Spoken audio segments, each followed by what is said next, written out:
किसी शहर में एक मोची रहा करता था। उसके घर के पास ही उसकी एक छोटी सी दुकान थी। उस दुकान में वह मोची जूते बनाने का काम करता था। तैयार जूतों को बेचकर जो भी पैसे मोची के हाथ लगते उन्हीं से वह अपने परिवार का पेट पालता था। हालांकि मोची अपना काम बड़ी मेहनत और लगन से करता था, लेकिन धीरे धीरे उसके जूते खरीदने वालों की संख्या कम होने लगी। ऐसे में उसे कम दाम पर अपने तैयार जूतों को बेचना पड़ता था। इसका नतीजा यह हुआ कि समय के साथ उसका सारा जमा पैसा भी खत्म हो चला। नौबत यह आ गई कि उसे घर चलाने के लिए अपनी पत्नी के गहने तक बेचने पड़ गए। इस कारण मोची बहुत उदास रहने लगा। उसको उदास देख मोची की पत्नी उसे दिलासा देती कि ऊपर वाले पर भरोसा रखो, सब ठीक हो जाएगा, भगवान हमारी मदद जरूर करेगा। पत्नी की यह बात सुनकर मोची झूठ मूठ का मुस्कुरा देता और मन ही मन अपनी इस दशा को सोचकर चिंता में डूब जाता।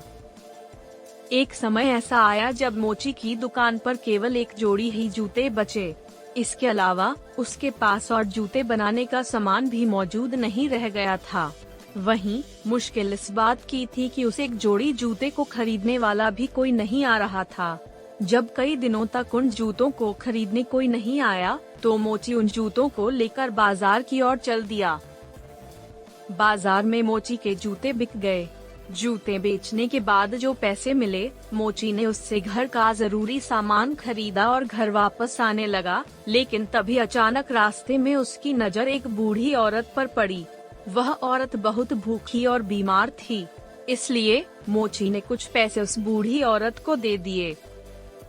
अब उसके पास और जूते बनाने के लिए सामान नहीं था। वह दुकान लौटा और वहां उसने एक चमड़े का टुकड़ा बचा देखा। उस टुकड़े से केवल एक जोड़ी जूता ही बन सकता था। तो जूते के लिए मोची ने टुकड़ा काटकर तैयार किया और यह सोचकर घर चला गया कि अब अंधेरा ज्यादा हो गया है, कल रोशनी में वह जूते तैयार करेगा। अगली सुबह जब वह जूते बनाने के लिए दुकान पहुंचा, तो उसे वहां कटे हुए चमड़े के टुकड़े की जगह एक तैयार जूते की जोड़ी मिली। वह जूते की जोड़ी इतनी खूबसूरत थी कि मोची उसे देखकर हैरान था। मोची ने उस जोड़ी को उठाया और फौरन बाजार की ओर रवाना हो गया।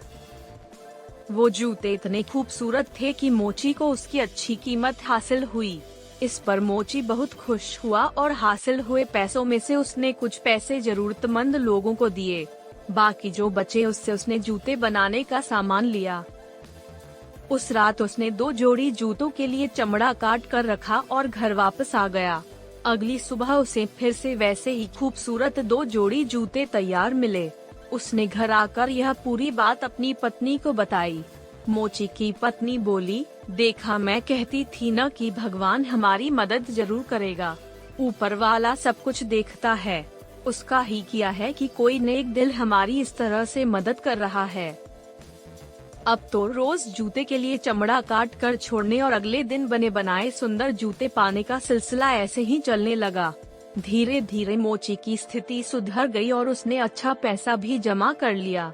तभी मोची की पत्नी एक दिन बोली, हमें एक दिन रात को रुककर पता लगाना चाहिए कि हमारे लिए इस तरह से जूते कौन बना रहा है। यह सोचकर मोची और उसकी पत्नी रात को चमड़े का टुकड़ा छोड़कर दुकान में रुक गए। तभी उन्होंने देखा कि 3 बौने खिड़की से दुकान में घुसे और खुशी खुशी जूते बनाने लगे।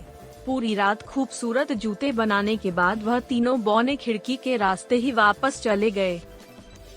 यह सब देखने के बाद मोची और उसकी पत्नी आपस में बात करने लगे कि इन 3 बौनों ने हमारी बहुत मदद की है, इसलिए हमें भी इनके लिए कुछ करना चाहिए, इन्हें कुछ उपहार देना चाहिए। इस पर मोची ने अपनी पत्नी से पूछा, बताओ आखिर इन्हें ऐसा क्या दिया जाए जिससे इन्हें खुशी मिले। इस पर पत्नी कहती है, तुमने ध्यान दिया कि उनके कपड़े और जूते काफी पुराने हो गए हैं, मैं उनके लिए नए कपड़े सिल देती हूँ, तुम उनके लिए जूते बना देना। फिर क्या था, मोची ने तीनों बौनों के लिए जूते बनाए और उसकी पत्नी ने तीनों के लिए सुंदर कपड़े तैयार किए। बाद में उन्हें ले जाकर दुकान में रख दिया और उस रात उन्होंने उन बौनों के लिए चमड़े का टुकड़ा नहीं छोड़ा। जब रात में तीनों बौने दुकान में घुसे तो अपने नाप के जूते और कपड़े पाकर काफी खुश हुए। उन्होंने कपड़े और जूते पहने और खुशी खुशी वहाँ से चले गए। उस दिन के बाद से कुछ दिन तक मोची ने गौर किया कि उसके द्वारा छोड़े गए चमड़े के टुकड़े वैसे ही पड़े मिलते हैं। मोची समझ गया कि अब बोने उसकी मदद के लिए वहाँ नहीं आएंगे। उसकी स्थिति सुधर चुकी है और उसे अपना काम खुद करना होगा। इतने दिनों में मोची को लोगों की पसंद का अच्छी तरह अंदाजा हो गया था, इसलिए उसने पूरी मेहनत के साथ बोनो जैसे जूते बनाए और उन्हें बाजार में बेचा। मोची द्वारा बनाए गए जूते भी लोगों को बहुत पसंद आए और उसका काम अब अच्छा चलने लगा। कहानी से सीख, दूसरों द्वारा की गई मदद का आभार मानें और उनसे सीख लें, न कि दूसरों पर निर्भर रहने लगें।